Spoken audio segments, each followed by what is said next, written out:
ಓಂ ನಮೋ ಭಗವತೆ ವಾಸುದೇವ. ಎಲ್ರಿಗೂ ನಮಸ್ತೆ. ಇವತ್ತು ವಾಸುದೇವ ಆಸ್ಟ್ರೋ ಗೋಲ್ಡ್ ಯೂಟ್ಯೂಬ್ ಚಾನಲ್ಗೆ ನಿಮಗೆಲ್ಲ ಸ್ವಾಗತ.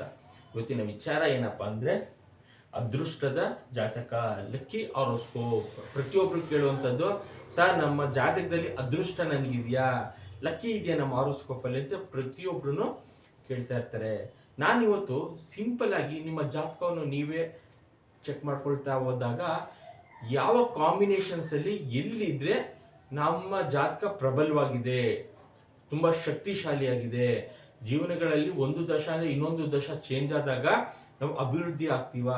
ಎಷ್ಟೊಂದು ಜನ ಬಿಸ್ನೆಸ್ಗೆ ಶನಿ ದಶ ನಡೀತಾ ಇರುತ್ತೆ, ಅಲ್ಲೇನೋ ಕಾಂಬಿನೇಷನ್ ಅಲ್ಲಿ ತುಂಬಾ ಚೆನ್ನಾಗಿದ್ರೆ ಶನಿ ದಶ ತುಂಬಾ ಚೆನ್ನಾಗಿ ಇಂಪ್ರೂವ್ಮೆಂಟ್ಸ್ ಆಗ್ತಾ ಇರ್ತಾರೆ. ಒಂದು ಸಲ ಒಂದು ಶನಿ ದಶ ಮುಗ್ದಿ ಇನ್ನೊಂದು ಬುಧ ದಶ ಬಂದಾಗ ಅವರು ತುಂಬಾ ಸಮಸ್ಯೆಗೆ ಒಳಗಾಗ್ತಾರೆ. ಈ ದಶಾ ಚೇಂಜ್ ಆದಾಗ್ಲೂ ಕಾಂಬಿನೇಷನ್ಸ್ ಅಲ್ಲಿ ಎಲ್ಲಾ ಗ್ರಹಗಳು ಚೆನ್ನಾಗಿದೆಯಾ ಅನ್ನೋದು ನಾವು ನೋಡ್ಕೊಳ್ತಾ ಹೋಗ್ಬೇಕಾಗುತ್ತೆ.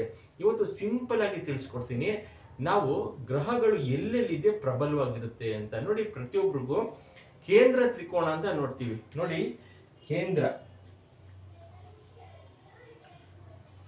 ಕೇಂದ್ರದ ಮನೆಗಳಾದಂತ 1ನೇ ಮನೆ, 4ನೇ ಮನೆ, 7ನೇ ಮನೆ ಮತ್ತು 11ನೇ ಮನೆ. ಹೆಂಗೆ ನಾವು ನೋಡ್ಕೊಳ್ಳೋದು ಅಂದ್ರೆ, ಈಗ ನಿಮ್ದೇನಾದ್ರೂ ಮೇಷ ಲಗ್ನ ಆಗಿರುತ್ತೆ, ಈ ಮೇಷ ಲಗ್ನದಲ್ಲಿ ಯಾವ್ದಾದ್ರು ಗ್ರಹಗಳಿದ್ರೆ ಅಥವಾ 4ನೇ ಮನೆ ನೀವು ಕೌಂಟ್ ಮಾಡ್ಕೋಬೇಕು, ಮೇಷದಿಂದ ಕೌಂಟ್ ಮಾಡ್ಕೋಬೇಕಾಗುತ್ತೆ.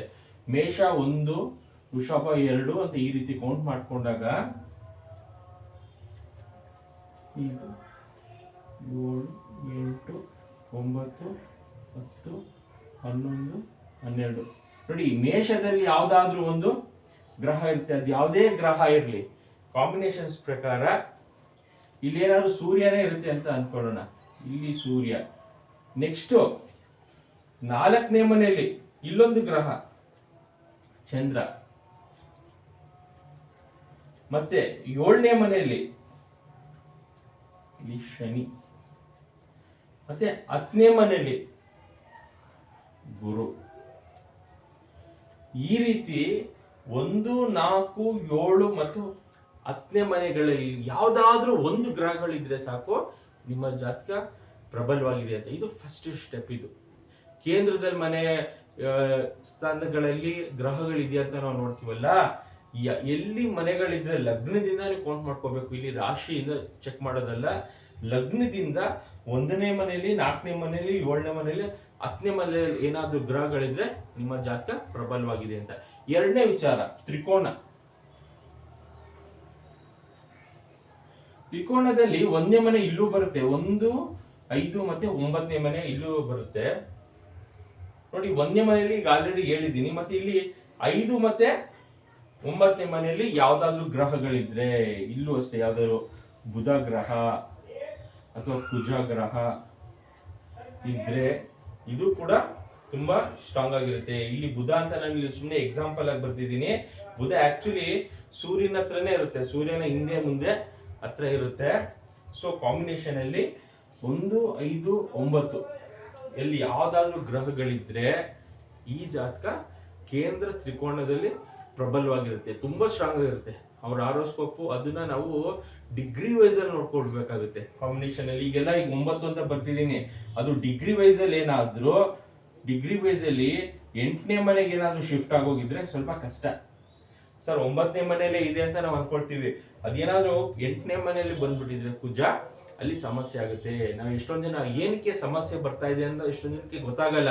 ಸರ್ ನೋಡಕ್ಕೆಲ್ಲ ಕೇಂದ್ರ ತ್ರಿಕೋಣದಲ್ಲಿ ಇದೆಯಲ್ಲ, ಯಾಕೆ ಸಮಸ್ಯೆ ಬರ್ತಾ ಇದೆ ಅಂದ್ರೆ ಈ ಡಿಗ್ರಿ ವೈಸ್ ಅನ್ನೋದು ಅದು ಭಾವಚಲಿತ ಪ್ರಕಾರವಾಗಿ 8ನೇ ಮನೆಗೆ ಹೊಂಟೋಗಿರುತ್ತೆ, ಅಥವಾ 10ನೇ ಮನೆಗೆ ಹೋದ್ರೆ ಉತ್ತಮ ಕೇಂದ್ರ ತ್ರಿಕೋಣ ಆಗುತ್ತೆ. 8ನೇ ಮನೆಗೆ ಬಂದಾಗ ಸಮಸ್ಯೆ ಆಗುತ್ತೆ. ಇದ್ರ ಜೊತೆಗೆ ನಾವು 11ನೇ ಮನೆಯಲ್ಲಿ ಇದ್ರು ಕೂಡ, ಇಲ್ಲಿದ್ರು ಕೂಡ, ಕುಂಭದಲ್ಲಿ ಇದ್ರು ಕೂಡ, ಯಾವುದೇ ಗ್ರಹ 11ನೇ ಮನೆಯಲ್ಲಿ ಇದ್ರು ನಿಮ್ಗೆ ಅತಿ ಹೆಚ್ಚು ಲಾಭ ತಂದುಕೊಡುವಂಥದ್ದೇ 11ನೇ ಮನೆ ಗ್ರಹಗಳು. ನೀವು ನೋಡ್ಕೊಳ್ಬೇಕಾಗಿದ್ದು ಸಿಂಪಲ್ ಆಗಿ ಗ್ರಹಗಳು ಪ್ರಬಲವಾಗಿದೆಯಾ ಅಂತ. ಇದು ಮೊದಲನೇ ವಿಚಾರ. ಎರಡನೇ ವಿಚಾರ, ಎಷ್ಟೊಂದು ಜನ ವಕ್ರಿ ಆಗಿದೆ ಅಂತ ಹೇಳ್ತಾರೆ. ವಕ್ರಿ ಗ್ರಹ, ಯಾವ ಗ್ರಹಗಳು ವಕ್ರಿ ಆದ್ರೆ ಅವನ ಜಾತಕ ತುಂಬಾ ಅದೃಷ್ಟವಂತ, ಮತ್ತೆ ಅವ್ನ ಎಲ್ಲಾ ತರನು ಬೆನಿಫಿಟ್ಸ್ ಅವ್ನ ಲೈಫಲ್ಲಿ ಬರ್ತಾ ಇರುತ್ತೆ. ಅವ್ನು ಅನ್ಕೊಂಡಿರುವಂತದ್ದು ಸಿಗ್ತಾ ಇರುತ್ತೆ ಅಂತ ನಾನು ಈಗ ಆಲ್ರೆಡಿ ಬರ್ದಿದ್ದೀನಿ. ಶನಿ ಗ್ರಹ, ಕುಜ ಗ್ರಹ ಮತ್ತೆ ಬುಧ ಗ್ರಹ ಇದು ನಿಮ್ಮ ಜಾತಕದಲ್ಲಿ ನೋಡ್ಕೊಳ್ಬಹುದು. ಸ್ಟಾರ್ ಅಂತ ಇರುತ್ತೆ. ಶನಿ ಏನಾದ್ರೂ ವಕ್ರಿ ಆಗಿದ್ರೆ ತುಂಬಾ ಅದೃಷ್ಟವಂತರು. ಇದ್ರ ಜೊತೆಗೆ ಕುಜ ಮತ್ತೆ ಬುಧ, ಈ 3 ಗ್ರಹಗಳು ನಿಮ್ಮ ಜಾತಕದಲ್ಲಿ ವಕ್ರಿ ಆಗಿದ್ರೆ ತುಂಬಾನೇ ಉತ್ತಮ. ಇನ್ನ ಸೂರ್ಯ ಚಂದ್ರ ಇಲ್ಲಿ ಯಾವುದೇ ರೀತಿಯ ಅದು ವಕ್ರಿ ಆಗಲ್ಲ. ನೆಕ್ಸ್ಟ್ ರಾಹು ಕೇತು ಅದು ಯಾವಾಗ್ಲೂ ವಕ್ರಿ ಆಗಿರುತ್ತೆ. ಸೂರ್ಯ ಪ್ಲಸ್ ಚಂದ್ರ ಇದು ವಕ್ರಿ ಇರಲ್ಲ, ಇದು ಯಾವಾಗ್ಲೂ ವಕ್ರಿ ಇರಲ್ಲ ಇದು. ನೆಕ್ಸ್ಟ್ ರಾಹು ಕೇತು ಇದು ಯಾವಾಗ್ಲೂ ವಕ್ರಿ ಇರುತ್ತೆ.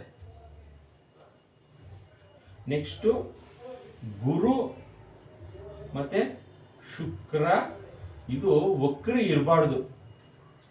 ಜಾತಕದಲ್ಲಿ ನಿಮ್ಮ ಜಾತಕದಲ್ಲಿ ಗುರು ಗ್ರಹ ಮತ್ತೆ ಶುಕ್ರ ಗ್ರಹ ವಕ್ರಿ ಇದ್ರೆ ನೀವು ಅನ್ಕೊಂಡಿರೋದೆಲ್ಲ ನಿಧಾನ ಆಗ್ತಾ ಇರುತ್ತೆ. ಒಂದು ಎಜುಕೇಶನ್ ವಿಚಾರವಾಗಿ ನಿಧಾನ ಆಗುವಂಥದ್ದು, ಮದುವೆ ವಿಚಾರಕ್ಕೆ ನಿಧಾನ ಆಗುವಂಥದ್ದು, ಮಕ್ಕಳಾಗ್ತಿಲ್ಲ ಸ್ವಲ್ಪ ನಿಧಾನ ಆಗ್ತಿರುವಂಥದ್ದು. ಜಾತಕದಲ್ಲಿ ಗುರು ಮತ್ತೆ ಶುಕ್ರ ಏನಾದ್ರೂ ವಕ್ರಿ ಆಗಿದ್ರೆ ಸ್ವಲ್ಪ ಡಿಲೇ. ಇದ್ರ ಜೊತೆಗೆ ಈ 3 ಗ್ರಹಗಳೇನಾದ್ರೂ ಶನಿ ಗ್ರಹ, ಕುಜ ಗ್ರಹ ಮತ್ತೆ ಬುಧ ಗ್ರಹ ಏನಾದ್ರೂ ವಕ್ರಿ ಆಗಿದ್ರೆ ತುಂಬಾನೇ ಅದೃಷ್ಟ, ಎಲ್ಲಾ ತರನು ಬೆನಿಫಿಟ್ಸ್ ನಿಮ್ಗೆ ಸಿಗ್ತಾ ಹೋಗುತ್ತೆ. ಮತ್ತೆ ಮೂರನೇದಾಗಿ ಇನ್ನೊಂದು ಏನಂದ್ರೆ ಎಷ್ಟೊಂದು ಜನಕ್ಕೆ ಸರ್ ನಮ್ದು ಜಾತಕದಲ್ಲಿ ಉಚ್ಚ ಗ್ರಹಗಳು ನೋಡಿ, ನಾನು ಆಗ್ಲೇ ಹೇಳಿದೆ ಮೇಷದಲ್ಲಿ ಸೂರ್ಯ ಗ್ರಹ ಉಚ್ಚ ಗ್ರಹ ಅದೆಲ್ರಿಗೂ ತಿಳಿದಿರುವಂತ ವಿಚಾರ. ಇದಕ್ಕೆ ನಾವು ಏನ್ ಮಾಡ್ಬೇಕು, ಬರೀ ಉಚ್ಚ ಇದ್ರೆ ಅವ್ರಿಗೆ ಜಾತಕದಲ್ಲಿ ಒಳ್ಳೆ ಫಲ ಬರುತ್ತಾ, ನೀಚ ಇದ್ರೆ ಬರುತ್ತಾ? ಅದಲ್ಲ. ಕಲಿಯುಗದಲ್ಲಿ ಯಾರಿಗೆ ನೀಚ ಭಂಗ ರಾಜ ಆಗಿರುತ್ತೆ ಅವ್ರಿಗೆ ಅದೃಷ್ಟಶಾಲಿಗಳು. ಹೆಂಗೆ ಸರ್ ನೀಚ ಭಂಗ ರಾಜಯೋಗ ಅಂದ್ರೆ ಯಾವುದು ಅಂತ ನೋಡೋಣ. ನೋಡಿ, ನಿಮ್ದು ಏನಾದ್ರೂ ಮಕರ ಲಗ್ನ ಆಗಿರುತ್ತೆ ಅಂತ ಅನ್ಕೊಳ್ಳೋಣ. ಲಗ್ನ ಮಕರ ಲಗ್ನ, ಇಲ್ಲಿ ಶನಿ ತುಲಾದಲ್ಲಿ ಉಚ್ಚ, ಅದೇನಾದ್ರೂ ಶನಿ ಇಲ್ಲಿರ್ತಾನೆ ಅಂತ ಅನ್ಕೊಳ್ಳೋಣ, ಮೇಷದಲ್ಲಿ ಇರ್ತಾನೆ. ಏನ್ ಸರ್ ಶನಿ ಗ್ರಹ ಮೇಷದಲ್ಲಿ ನೀಚ ಅಲ್ಲ, ಏನ್ ಮಾಡೋದು ಅಂತ ನೀವೇನಾದ್ರು ಅನ್ಕೊಂಡಿದ್ರೆ ತಪ್ಪು. ನಿಮ್ದೇನಾದ್ರೂ ಮಕರ ಲಗ್ನ ಆಗಿದ್ರೆ ಅಲ್ಲಿಂದ 1, 2, 3, 4ನೇ ಮನೆ ಅದು ನೀಚ ಭಂಗ ರಾಜಯೋಗ ಆಗುತ್ತೆ. ಅಥವಾ ಶನಿ ಏನಾದ್ರೂ 7ರಲ್ಲಿ ಇದ್ರೂ ಅದು ನೀಚ ಭಂಗ ರಾಜ ಆಗುತ್ತೆ. 1, 4, 7 ಮತ್ತೆ 10ನೇ ಮನೆಗಳಿದ್ರೆ ಅದು ನೀಚ ಭಂಗ ರಾಜ ಆಗುತ್ತೆ. ಕಲಿಯುಗದಲ್ಲಿ 3ನೇ ವಿಚಾರ, ಯಾರಿಗೆ ನೀಚ ಭಂಗ ರಾಜಯೋಗ ಇರುತ್ತೆ ಇದು ತುಂಬಾ ಪವರ್ಫುಲ್ ಯೋಗ. ಇದು ನೀಚ ಭಂಗ ರಾಜಯೋಗ. ನಾವೆಲ್ಲ ಬರೀ ರಾಜಯೋಗ ಕೇಳ್ತೀವಿ. ರಾಜಯೋಗ ಇರೋರಿಗೆ ದುಡ್ಡು ಒಂದು ಅಲ್ಪ ಪ್ರಮಾಣದಲ್ಲಿ ಬಂದ್ರು ವಿಪರೀತ ದುಡ್ಡು ಬರಬೇಕು ಒಬ್ಬ ಮನುಷ್ಯನಿಗೆ ಅಂದ್ರೆ ಅವನ ಜಾತಕದಲ್ಲಿ ನೀಚ ಭಂಗ ರಾಜಯೋಗ ಇದ್ರೆ ತುಂಬಾ ಅತ್ಯಧಿಕವಾಗಿ ದುಡ್ಡುಗಳು ಸರಾಗವಾಗಿ ಬರ್ತಾ ಇರುತ್ತೆ. ಅವ್ನು ಹಾಕುವಂತ, ಈಗ ಬಿಸ್ನೆಸ್ ಮಾಡ್ತಿರ್ತಾನೆ, ಅವ್ನು ಏನಾದ್ರು 10 ರೂಪಾಯಿ ಹಾಕಿದ್ರೆ 100 ರೂಪಾಯಿ ಬಿಸ್ನೆಸ್ ಅಲ್ಲಿ ಬರುವಂತದ್ದು. ಅದೇ ಯೋಗಗಳಿದ್ರೆ ಕೊಡುತ್ತೆ, ನೀನ್ 10 ರೂಪಾಯಿ ಹಾಕಿದ್ಯಾ ಒಂದ್ 20 ರೂಪಾಯಿ ತಗೋ ಅಂತ ಹೇಳುತ್ತೆ. ಕಲಿಯುಗದಲ್ಲಿ ನೀಚ ಭಂಗ ರಾಜ ಅಷ್ಟು ಪವರ್ಫುಲ್ ಆಗಿ ನಿಮ್ಮ ಜಾತಕಗಳಲ್ಲಿ ವರ್ಕ್ ಆಗುತ್ತೆ. ಇದೆಲ್ಲ ನಾವು ಸಿಂಪಲ್ ಆಗಿ ನಾವೇ ತಿಳ್ಕೊಳ್ಳುವಂಥದ್ದು. ನಮ್ಮ horoscope day to timings place ಹಾಕಿದಾಗ 1, 4, 7, 10ನೇ ಮನೆಯಲ್ಲಿ ಗ್ರಹಗಳಿದ್ರೆ ಸ್ಟ್ರಾಂಗ್ ಆಗಿರುತ್ತೆ. ಈ ಗ್ರಹಗಳು ದಶ ನಡಿಬೇಕಾಗುತ್ತೆ. 1ನೇ ಮನೆ, 4ನೇ ಮನೆ, 7, 10ನೇ ಮನೆ ಮತ್ತೆ 5, 9 ಮತ್ತೆ 11ನೇ ಮನೆಗಳು ದಶ ನಡೆದಾಗ ನಮಗೆ ಪವರ್ಫುಲ್ ಆಗಿರುತ್ತೆ. ಅದರಿಂದ ಎಲ್ಲಾ ತರನು ಬೆನಿಫಿಟ್ಸ್ ಸಿಗ್ತಾ ಹೋಗುತ್ತೆ. ಇದ್ರ ಜೊತೆಗೆ ಏನಪ್ಪಾ ಅಂದ್ರೆ ಮೇನ್ 8ನೇ ಮನೆ ಮತ್ತು 12ನೇ ಮನೆಗಳು, ಅದು ನಾವು ದುಸ್ಥಾನ ಮನೆಗಳು ಅಂತ ಕರಿತೀವಿ. ಈ 6, 8, 12ನೇ ಮನೆಗಳು ಇದು ನಾವು ಆಯ್ಕೆ ಮಾಡ್ಕೊಳ್ಳುವಂತ ವಿಚಾರದ ಮೇಲೆ ಡಿಪೆಂಡ್ ಆಗಿರುತ್ತೆ. ನಾವು ಯಾವ ಸಬ್ಜೆಕ್ಟ್ ಆಯ್ಕೆ ಮಾಡ್ಕೊಳ್ಬೇಕು. ಈಗ 6ನೇ ಮನೆ ಅಂದಾಗ ಸ್ವಲ್ಪ ನಾವು ಅವರು ವೃತ್ತಿಲಿ ತುಂಬಾ ಹೆಸರು ಮಾಡಿರ್ತಾರೆ, ಅವ್ರಿಗೆ ಬೇಗ ವೃತ್ತಿ ಸಿಗ್ತಾ ಇರುತ್ತೆ. ಈ 8 ಮತ್ತೆ 12ನೇ ಮನೆ ಇದ್ದಾಗ ಅವ್ರಿಗೆ ಡೀಪ್ ಸ್ಟಡೀಸ್, ರಿಸರ್ಚ್ ಫೀಲ್ಡ್ ಅವ್ರಿಗೆ ತುಂಬಾನೇ ಅನುಕೂಲ ಮಾಡುತ್ತೆ. ನೋಡಿ, ನಮ್ಮ 12 ಮನೆಗಳು ನಮ್ಗೆ ತುಂಬಾ ಅನುಕೂಲ ಮಾಡುತ್ತೆ. ಬಟ್ ನಾವು ಆಯ್ಕೆ ಯಾವ ವಿಚಾರದಲ್ಲಿ ಮಾಡ್ಕೊಳ್ತೀವಿ. ಅವನು PUC ನಂತರ ಅವ್ನ ಕಾಂಬಿನೇಷನ್ಸ್ ಏನ್ ತಗೊಂಡ್ರೆ ಅವ್ನು ಉತ್ತಮವಾಗಿರ್ತಾನೆ. ಅವನ ಇಂಜಿನಿಯರಿಂಗ್ ಮಾಡ್ಬೇಕು, ಡಾಕ್ಟರ್ಸ್ ಎಲ್ಲ ಮಾಡ್ಬೇಕು ಅಂದ್ರೆ 6ನೇ ಮನೆ, 8ನೇ ಮನೆ ಮತ್ತು 12ನೇ ಮನೆನೇ ತುಂಬಾ ಪ್ರಬಲವಾಗಿರ್ಬೇಕಾಗುತ್ತೆ. ಇದ್ರ ಜೊತೆಗೆ ಅವ್ನಿಗೆ ಎಲ್ಲಾ ತರನು ಬೆನಿಫಿಟ್ ಬೇಕು ಅಂದ್ರೆ 11ನೇ ಮನೆ ಸೇರ್ಕೊಂಡಾಗ ಎಲ್ಲಾ ತರನು ಬೆನಿಫಿಟ್ ಕೊಡುತ್ತೆ. ಬಟ್ ನಮ್ ಜಾತಕದಲ್ಲಿ 6, 8, 12 ಕೆಟ್ಟದಲ್ಲಿ ಎಷ್ಟೊಂದ್ ಜನ ಬಂದ್ರೆ ಏನ್ ಮಾಡೋದು ಸಾರ್ ಅಂತ ಹೇಳ್ತಿರ್ತಾರೆ. ನೀವು ಆಯ್ಕೆ ಮಾಡ್ಕೊಳ್ಳುವಂತ ವಿಚಾರದಲ್ಲಿ ತುಂಬಾನೇ ಬೆನಿಫಿಟ್ಸ್ ಇರುತ್ತೆ. ನೀವು ಯೋಗ ಟ್ರೈನಿಂಗ್ ಮಾಡೋ ಯೋಗ ಮಾಸ್ಟರ್ಸ್ ಆಗ್ಬೋದು, ಅಸ್ಟ್ರಾಲಜಿ ಮಾಸ್ಟರ್ಸ್ ಆಗ್ಬೋದು. ಅಸ್ಟ್ರಾಲಜಿ ಕಲಿಯೋದ್ರಿಂದ ಈ 8ನೇ ಮನೆಯಲ್ಲಿರುವಂತ ಕೆಲವೊಂದು ಸಮಸ್ಯೆಗಳು ಬಿಟ್ಟೋಗುತ್ತೆ ನಿಮ್ನ. ಯಾರು ಜಾತಕದಲ್ಲಿ 8ನೇ ಮನೆಯಲ್ಲಿ ಇದ್ದು ಅವ್ರು ಏನಾದ್ರು ಜ್ಯೋತಿಷ್ಯ ಶಾಸ್ತ್ರ ಕಲಿಯೋದು ಮತ್ತೆ ಜ್ಯೋತಿಷ್ಯ ಬಗ್ಗೆ ತಿಳ್ಕೊಳ್ಳೋಕೆ ಜಾಸ್ತಿ ಅವರು ಎಲ್ಲಾ ಚಾನೆಲ್ಸ್ ನೋಡ್ತಿರ್ತಾರೆ. ಯಾರ ಜಾತಕದಲ್ಲಿ 8ನೇ ಮನೆ ನಡೀತಾ ಇರುತ್ತೆ, ಎಲ್ಲಾ ವಿಚಾರಗಳು ತಿಳ್ಕೊಳ್ಳುವಂಥದ್ದು, ಆಧ್ಯಾತ್ಮಿಕ ಕಡೆ ಒಲವು ತುಂಬಾ ಇರುತ್ತೆ. ಅದು ಕರೆಕ್ಟ್ ವೇಲಿ ತಿಳ್ಕೊಂಡು ಕರೆಕ್ಟ್ ವೇಲಿ ಬೇರೆಯವ್ರಿಗೆ ಹೇಳ್ಬೇಕಾಗುತ್ತೆ. ಈಗ ಎಷ್ಟೊಂದ್ ಜನ ಏನಂದ್ರೆ ದೋಷಗಳು ಅಂತ ಹೇಳ್ಬಿಡ್ತಾರೆ, ನಿಂಗೆ ಕುಜ ದೋಷ ಇದೆ, ರಾಹು ದೋಷ. ಆಗೇನಾಗುತ್ತೆ ಗೊತ್ತಾ, ನಿಂಗೆ ಸಮಸ್ಯೆಯಿಂದ ಇದ್ದಿದ್ದು ಜಾಸ್ತಿ ಆಗುತ್ತೆ.